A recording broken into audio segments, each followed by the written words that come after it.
Welcome to Old School Garage. Looks like it's another thrilling weekend at Prescott Hillclimb. This time it's going to be a classic weekend, classic Hillclimb, so cars up to 1990. So let's look around and see what sorts of goodies in here. I already had a quick mooch about. There are some really nice ones, so you want to stick with us today.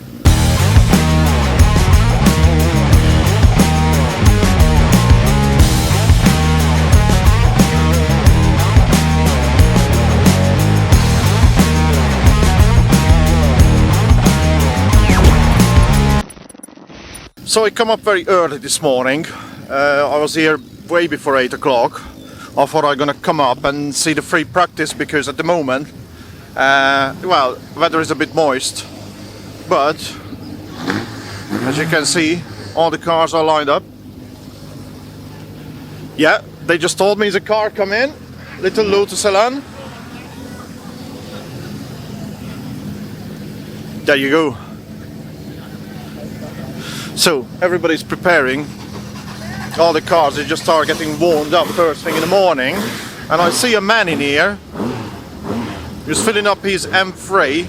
He used to race an Escort before. Yeah, that's Simon. So because it's early at the moment, everybody seems to be a bit, well, sleepy. Everybody's on a coffee. Cars are lined up for the practice runs. Lovely little Lotus. I mean, these are gorgeous little cars, to be honest with you. But there is a Lotus Exige on the start line. A Lotus Elan in here with the young lad. And loads of Formula cars. And loads of single-seaters in here. And we got loads of classics as well. Let's have a look around in there.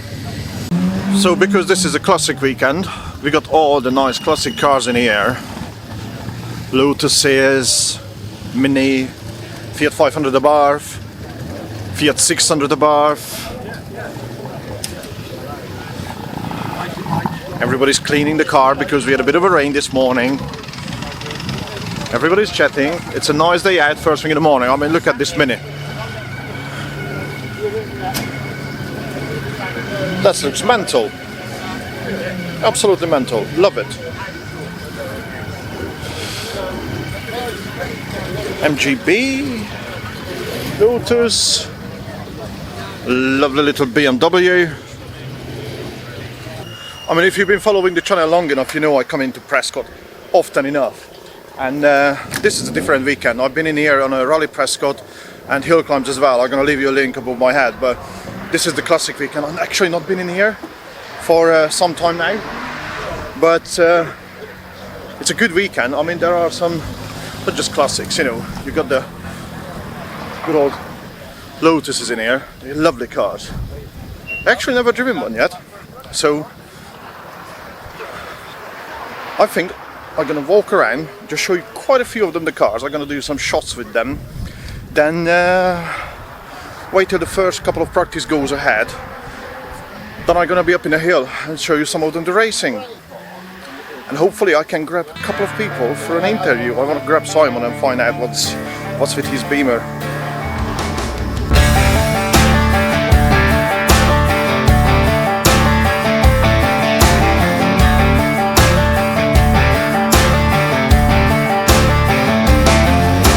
Hi Pete, can you show us around about your club, because it's some lovely single-seaters in here? Yeah, I'd be pleased to. So, yeah, Clubman sports car racing started 60 years ago this year, 1965. And it started with cars like this Lotus 7 that John Muirhead has kindly brought along. And it started because people racing Lotus 7 started being quicker than people driving much quicker, more expensive sports and GT cars. So they invented Clubman sports cars to give them a class all on their own, so as not to embarrass people with Ford GT40s and Ferraris. Anyway, it developed from there, and Mallocs became a very popular marque in Clubman sports car racing. Most Clubman sports cars are Mallocs, but there have been lots of other makes as well. And over that 60 years, it's become a very popular circuit racing category, but also very popular on the hills.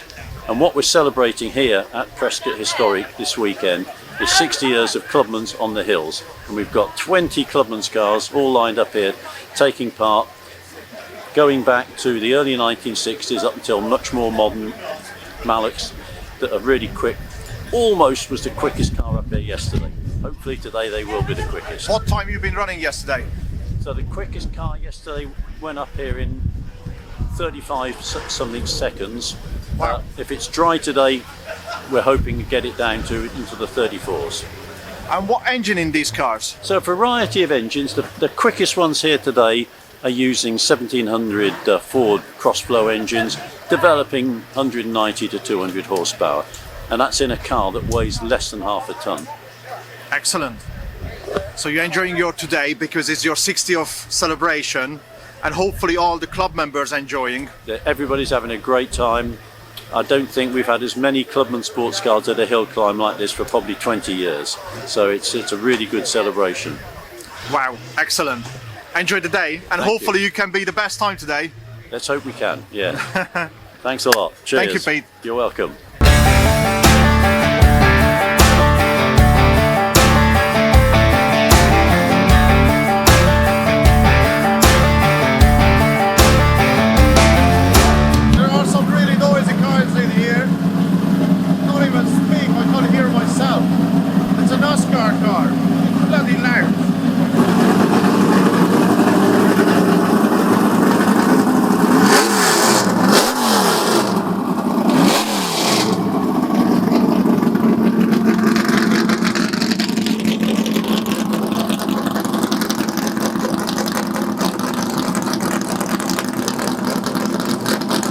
Well, that NASCAR car definitely a bit loud, but there are some really cool things in here behind me.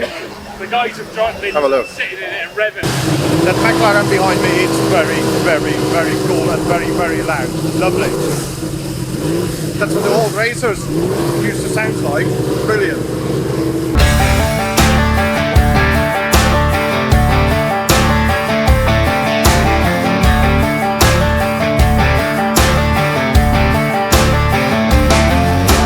I found a really nice Triumph Dolomite, and if you can hear it in the background, probably the microphone is picking up. That's Chris Ponsford in a commentator box, and I told him to keep it quiet because all we can hear is he's yapping away on the microphone.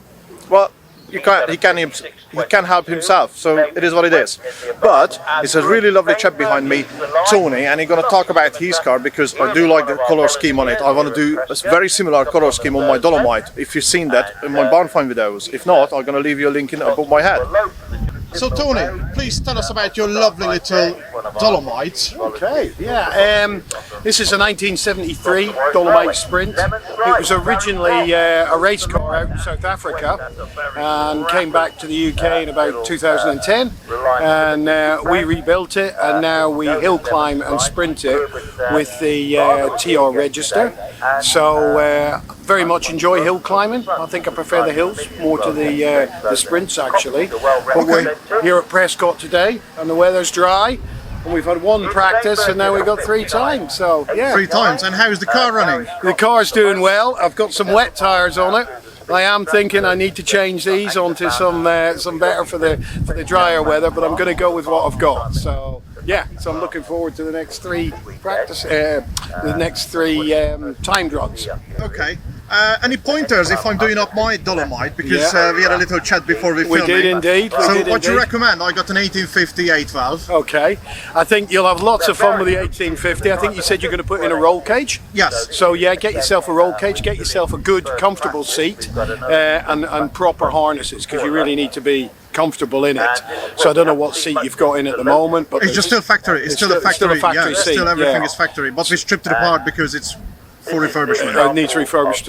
So yeah, do that. Tyres, brakes. That's the 2 things you need to concentrate on. So you get those right, you got the engine right, and the rest, and you'll have so much fun. It's the best way to have fun with your trousers on. So I'm right next to this noisy little McLaren M10, and got a really nice driver called Mike. I'm gonna have a few words with him because this car looks amazing and it sounds amazing. Hi buddy, how are you doing? Very well, thank you. Very well. This car sounds amazing. Thank you. This is an actual McLaren M10. Yes, this is M10, M10B, which is 19. Yeah, it's a bit noisy in the background. Yeah, 1970 is the first outing for this car. Okay. The first owners were Alan McCackney Racing. driven in the opening round of the Formula 5000 Championship in 1970. It was driven by Mike Walker. Mike had a good season in it, and he even beat the McLaren Works entry at Monza in 1970 in this car. And after that, it went to Roy Lane, who was a hill climber, famous hill climber. Broke many records, including at Prescott and Shelsley Walsh. I'm just a lucky custodian that has the privilege of owning and driving it. It's a fabulous car to drive, great fun, always draws the crowds, and yeah, just real credit to McLaren really, who are doing so well now currently in Formula 1. At the moment, they're doing extremely well, and the new car looks amazing as well with the papaya color. It's actually traffic yellow. The correct colour is. Really? I think a few journalists back in the 60s called it papaya, but it was. Well, no, they didn't actually. It's since then. It's been referred to as papaya, but the correct, I think it's McLaren yellow it's referred to, but it's actually a British standard colour, which is, So you hill climb the car, or are you taking it to circuit racing as well? Both, but this year we're just hill climbing it. Okay. Yeah. And the car is set up for hill climbing, because hill climbing is always a bit tricky with like circuit cars. It's actually set up for circuits, but for Prescott, for what we're doing at the moment, it's just demonstration. It's perfectly adequate. We've taken the big wings off because we don't need them here, and I think the car in some ways looks prettier without the wings. But yeah, others disagree, and people say, where are the wings? But I think it's worked both ways, isn't it? It depends what you like, because some of them, the classic racers, used to be without the big tail wings, Yeah. But obviously, everybody, like my generation, seen the cars with the back wings, so it's kind of like your. Whatever you're used to, isn't it? Yeah. Oh, it handles very differently with the wings on. Once you get up, beyond 100 miles an hour, it's very different, and you do benefit from them. But you obviously need front and rear wings, otherwise it's it's no point, is it? Disbalanced. Yeah. But it's a really pretty car. I bet it's really powerful when you're driving it up in the hill. I mean, it's it weighs. I think it weighs in the late sort of 500 kilos. And I think it's 550 horsepower, so we're close to 1,000 horsepower per ton. Which is ridiculous, really. Ridiculous, and here, it's very torquey. Certainly the fastest car I've ever driven, and I've driven some pretty fast machinery, but this is. But this is tops, really. Tops, yeah. Excellent. Thank you for showing your car. It's a lovely car, and it sounds amazing, and it looks amazing, especially with those back tires on there. Huge. When you see it, it doesn't look that big till you drive it down. You definitely need them. Is it? Otherwise, you just wheel spin. You just will have nothing. Yeah. Excellent. Yeah. Behind me is loads of Austin Healey's. They all are waiting for the first practice run. Yeah, it's part of the day, isn't it? When everybody's still mellow and they're waiting for the actual race.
So this is a Rainbow Maze, chassis number 5, 1939 car. It's extremely rare car, and as I said, it's one in the UK and one in the States, and that's it. That's all left now. Lovely.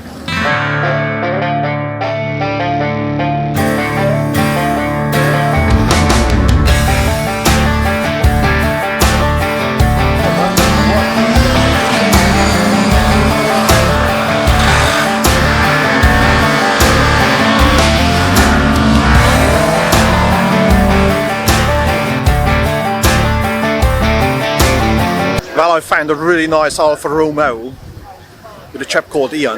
We're gonna have a little chat with him. He owned this car for 5 years now, so it's a pretty thing. Hi Ian, how are you? Very well, thank you. You? Very well, very well. Lovely day again in Prescott, Yeah, isn't good. it? You got this lovely Alfa Romeo in here. Tell us Yeah. about it. We just had a little chat off Yeah. the camera. You owned it for 5 years now. Yeah, I've owned it for 5 years. I bought it off a guy called Reg Barker, who I think built it in 1999 as a Hillclimb car. Right, okay. So he competed in it for probably about 20 years. Wow. And I used to compete against him in another one about 10 or 12 years ago. And I'd always said to him, you know, if you ever pack it up, Reg, would you let me know? And he got to 80 years old, and bless him, he did let me know. So I was able to buy him off him. But he keeps tabs on me. He keeps coming, see how I'm doing compared to his times, etc. So yeah, it's good fun. Good fun. And I how really you like doing it. compared to his times? We're about the same, actually. I mean, I've just improved on a couple of times. It made me laugh because he said to me, "Oh yeah, but I'm 10 years older than you." And I said, "Yeah, but when you did your best time, that was 10 years ago, so we were the same age." You know? So yeah, it's good fun.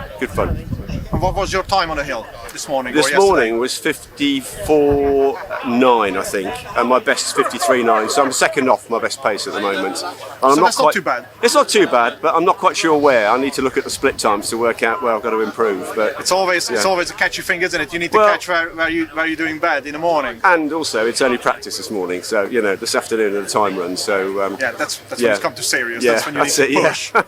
Yeah, Yeah. exactly. yeah, How come it's Alfa Romeo? Why is Alfa Romeo? Because you said you had another one as well. I'm an alpha nut. Yeah, Okay. I've always been an alpha nut. Yeah, I've got a 4C and an Alfa Montreal, which is quite rare, 70s. Two-seater sports car, so, Right. and a Giulia saloon, which was my retirement project for rebuild. But whether I ever get round to it, I don't know. So so I'm just an Alfa Romeo nut. Yeah. Excellent, Yeah. excellent. Good Yeah. to see. And it's a lovely car. Lovely Thank you. colour as well. It's very popular in historic racing, Yeah. Yeah. especially in Europe. Yeah. As we talked about just off the camera, it's very, very popular, especially in Monte Histo and places like that. Yeah.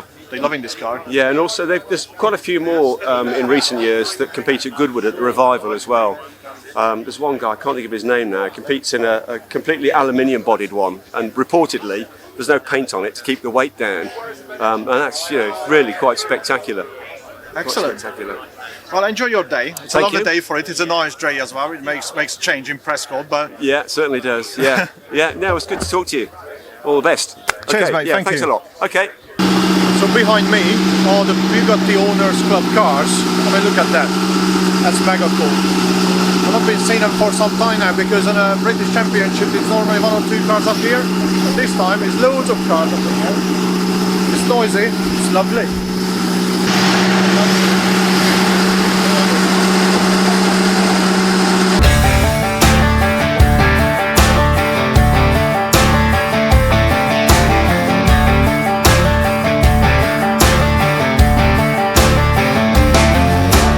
Well, currently I'm in the world fastest shed. So I'm with Kevin, and he built the world's fastest shed. And go on, tell us about it. I mean, I think it's everybody's seen this in the UK, but you said not everybody. so far. No. Well, today we're here at Prescott, and I kind of got a whole new audience of people that have never seen it, which is wonderful. The shed I built nearly 10 years ago now, and it's, as you're aware, it's been on TV many times, and I race at events all over the country. It's all fully approved, road legal. Driven over 100,000 miles in this. 100,000 miles now. Yeah, not all this weekend, but Yeah, obviously. in the past 10 years. yeah. And you've just sat in it, and it's so It's big. it is so comfortable to drive. I've got an S-Class Merc, and this is more comfortable on a long journey than the Merc. I don't blame you. It just uses fuel with the Merc. I'm going on track here in a bit. Statistics: 1/8 of a mile, 0 to 75 miles an hour in 9.5 seconds, which would bring the 0 to 60 into the 7s. Which is not bad.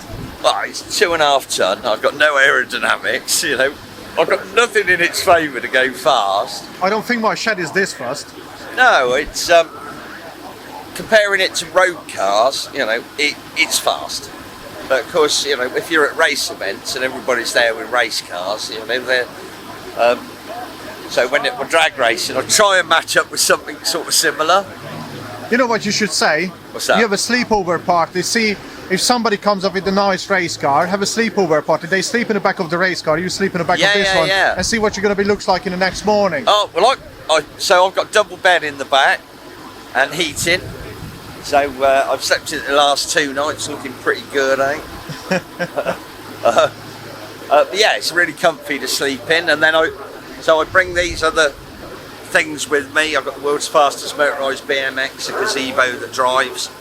So I was driving that around the pits last night, which was a hoot. Which one? You're driving around the gazebo? Yeah. So when the public had gone, because it's all about safety as well, I got permission and I drove down here, and then I was taking kids for a little spin in it, which was great fun. So all that goes in the back. I sometimes tow a trailer because I built other things. You haven't seen in the back, have you? Not yet. We'll show you in the back as well if you want to have a quick look. Oh wow. So there we go. I'll put the lights on. Nice LED lights. Yeah. Here we go. Double bed. Tuning. Down there I've got heating. Oh wow. Proper caravan heating in there as well. Central heating you got in there. Yeah. And you got the air pipe. Yeah, that's it's a gesture of aerodynamics, because the biggest problem is the back, not the front. Yeah. I'm not going to explain it all because No. it's too complex. So, And the viewers don't want to see all that. That's the next episode, yeah? So ideally, these pipes should be down here, but then they'd be in my way then. So they're up there. Excellent. So it's a bit of a gesture, but I'm sure it does a bit of good.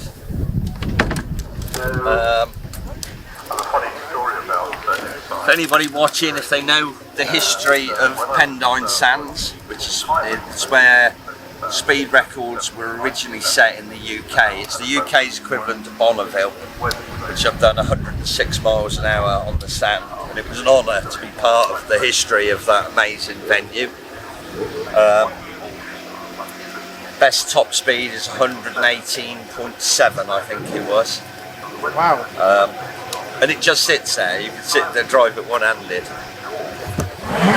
I tell you, just some cars going in the background because it's a race weekend, but I think we should go for a test drive some point with this nice shed. What you think, viewers? Thank you very much for showing us your car, mate. Thank you very much. You're more than welcome.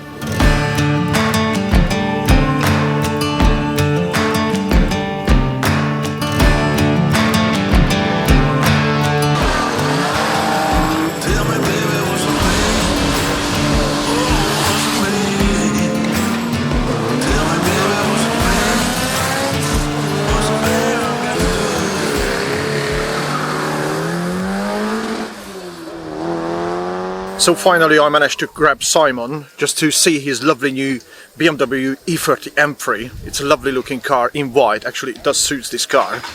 I'm not keen on white cars, but this is a nice color for this car.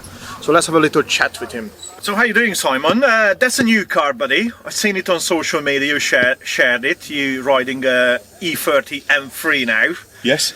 Yeah. Because last time we had a little chit chat, you ride your Mark 1 Escort. The blue and yellow one, which is a lovely car. Thank you. Yeah, I've had that car for many years, about nine seasons. So I really just wanted to have a bit of a change. 9 seasons already? Yeah, and it's got to about 90 meetings with the car. So it needs a bit of work. So it's resting in the workshop for the time being. So I've bought this car as something completely different, just to try. Okay, so why M3? I always wanted one, so this is a car from when I was growing up. It was a car that was really cool. I would never have been able to afford one when it was new.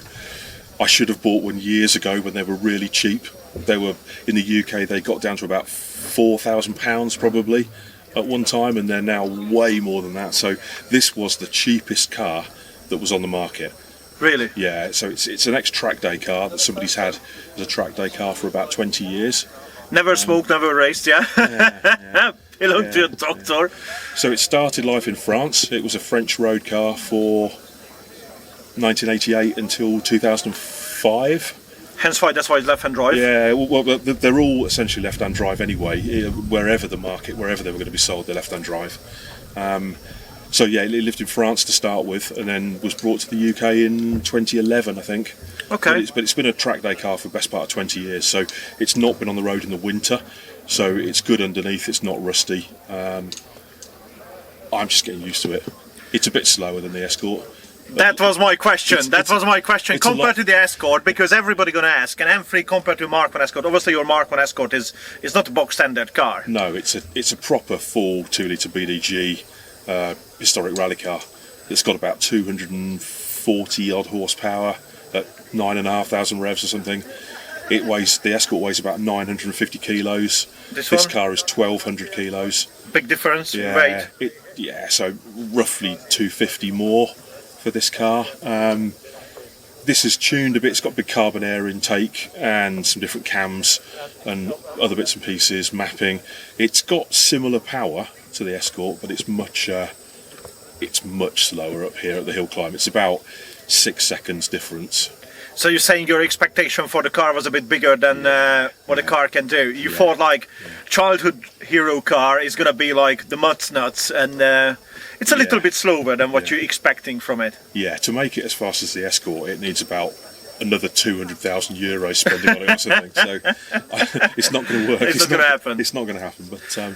But yeah, so it's good fun to try, and there's many things to try to improve relatively cheaply to try and go a bit faster. So I can probably I'm about 6 seconds here at Prescott off of the Escort time. I can perhaps halve that with a bit of familiarity for myself and a few tweaks to suspension and bits and pieces. I can perhaps get 3 or 4 seconds slower, but it's not going to go quicker than that because the car's got all the trim inside. It's got carpets in here and door trims and glass. It's a modified road car rather than the race car. But it's a good starting point. I have a big question for you. Can the viewers see this car going up in a hill? Because you got an onboard camera. If you kindly share it with us. Yeah. It won't be very spectacular, but you can have some footage to show. Yeah. Guys, we're gonna see that next.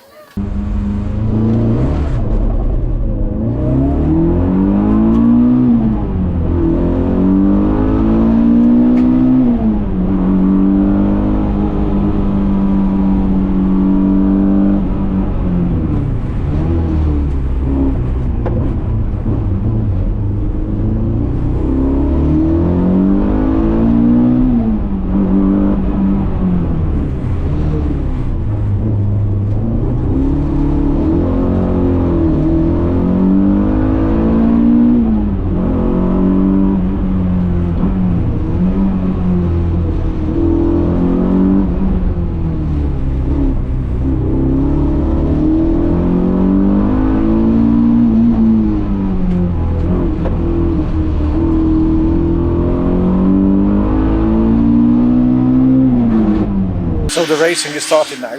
This is the first time run. It's going to be 2 time runs. Fastest wins is no overall time. But first of all, the Bugatti is coming up, and as you can see in a minute behind me, it's a gorgeous little car. Very cool.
Well, I hope you enjoyed today's episode. Please let me know in a comment which is your favourite corner at Prescott Hill, and hopefully I see you at the next time. If you're new to this channel, please hit that thumbs up and subscribe to the channel. Thank you so much for watching. Ta-da!